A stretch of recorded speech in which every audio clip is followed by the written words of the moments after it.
Hi there, I'm back. I just want to do a quick review of something I bought recently that I'm absolutely in love with. So I just wanted to share my great experience with this product. It's really, really simple.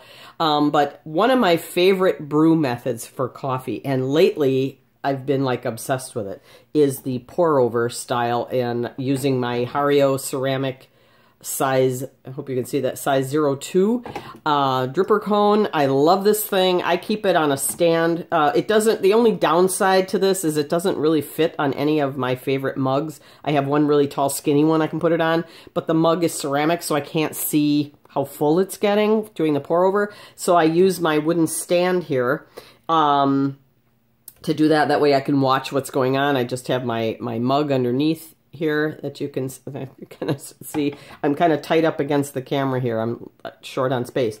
But anyway, the review is for my new cotton filter. These are organic cotton filters. They're reusable. You can use them like more than 100 times. I bought these on Amazon. There's quite a few there to choose from. I don't know what took me so long. I think I had this thought in the back of my head, use up the paper ones first. Now, I have genuine original Hario paper filters, which I'll show you what that looks like. And of course, as per usual, I'm not totally prepared for the video.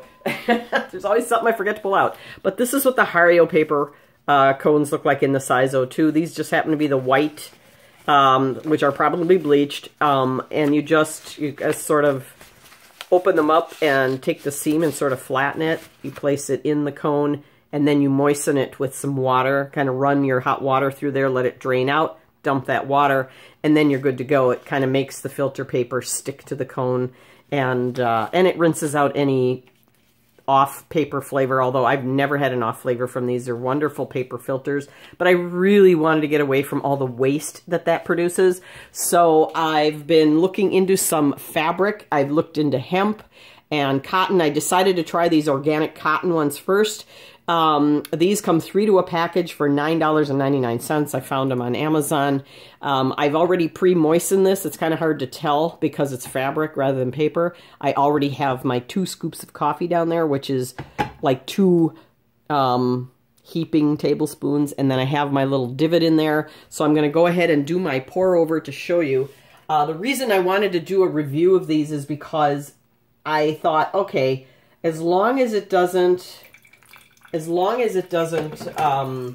change the flavor of my coffee, meaning it grabs and holds all the coffee oils, because that's where, 80–90% of your flavor is in the oils of the bean.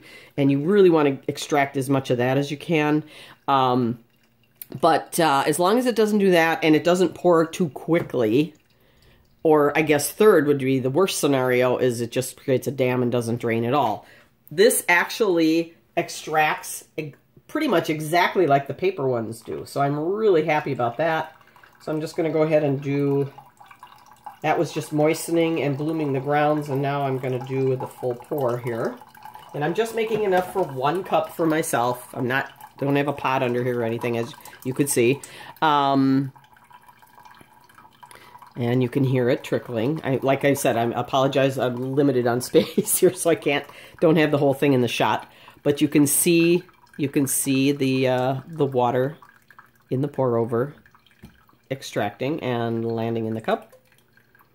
But this, I cannot believe. I mean, pour over has always been in my heart. It was one of the first brew methods I've ever done for myself, and it's so smooth and it's so clean, and it's just, and never any silt in the cup. I have tried the double-walled stainless steel filters, permanent filters. Didn't like it at all. The coffee would dam no matter how hard I tried to keep the coffee from washing down. So you don't want the coffee to wash down the walls there. Then you have this dam down here, and it's really hard to get it through. And it would get stuck no matter what I did. It wouldn't drain properly, and it would literally was dripping, drip by drip, rather than a stream. And it was so over-extracted and bitter, and I still had silt in the cup. And those things are really hard to clean when you have 2 walls of mesh, especially when they're 2 different kinds of mesh sandwiched together. It's really hard to get all the silt out of there. And after 2 or 3 tries, I gave it up. I gave it to Goodwill or something. I couldn't stand it anymore.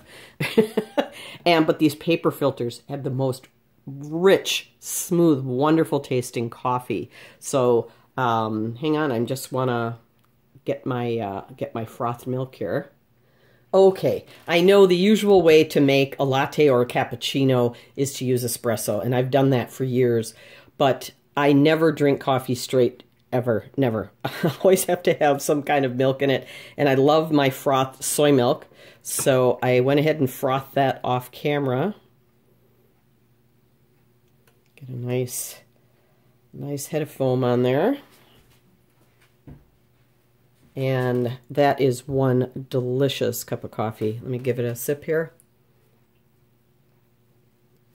Oh, I don't know how else to describe just how smooth it is. It is just a rich, bold cup of coffee, but it is so smooth. None of those bitter tannins are in the coffee. They're all left behind in the filter. It is, but the coffee oils are there, so you don't lose that taste. It is just a wonderful flavor. So if you are like me and would love to reduce waste in your life by eliminating paper filters, give this a try. They're also available in basket style if you have a drip coffee maker. They're also available in the cone shape, which is conical like this but flat across the bottom if you have the type of filter that comes to like a flat seam on the bottom. And they're in different sizes. It's just a wonderful way to help the environment, reduce waste, and make a wonderful tasting coffee. You're really not giving anything up by switching from paper to fabric. And also, if you have a composter or compost pile, empty your grounds into that. You just simply turn this inside when it's cool enough to handle. Flip it inside out, shake all the grounds or take a spoon to scrape them out, and then you just need to rinse this really thoroughly. The other thing I want to mention, I don't want to forget, when you first get these, and it doesn't seem to matter what brand, they all have the same instructions, or whether it's cotton or hemp or a combination of the two. When you first get these, before you use it, you need to drop them in a pot of boiling water and let them simmer or sit in that boiling water for a good 10 minutes. And what that does is it removes any lint or dust or anything else that might be part of the cotton fabric itself, and then they're good to go, and they don't shrink. Even though it's in boiling water, they didn't shrink. That was my biggest worry, but it didn't happen. And periodically, they are going to stain as well, but periodically, like maybe once a month, drop them in a pot of boiling water, and those oils will for the most part, boil out. It might still be stained, but it's a good way to sanitize them every now and then. So again, and then you just hang them up to dry. I have these little, God, these are ancient. I don't know when I bought these, but there's like clothespins with a hook, and they don't hold anything heavy without dropping it. I mean, they're not very sturdy, but it's perfect for little tiny items like this. I just hang them on my cupboard, the handle on my cupboard door to dry, and in a few hours they're good to go. So again, I hope this is helpful to you and your tasty coughing experience. And I will put a link below to the exact model that I have here, but again, there's a bunch of them online of all different shapes, sizes, brands, and materials. And if this is helpful to you, please give my videos a thumbs up. Have a great cup of coffee and have a great day. Bye-bye.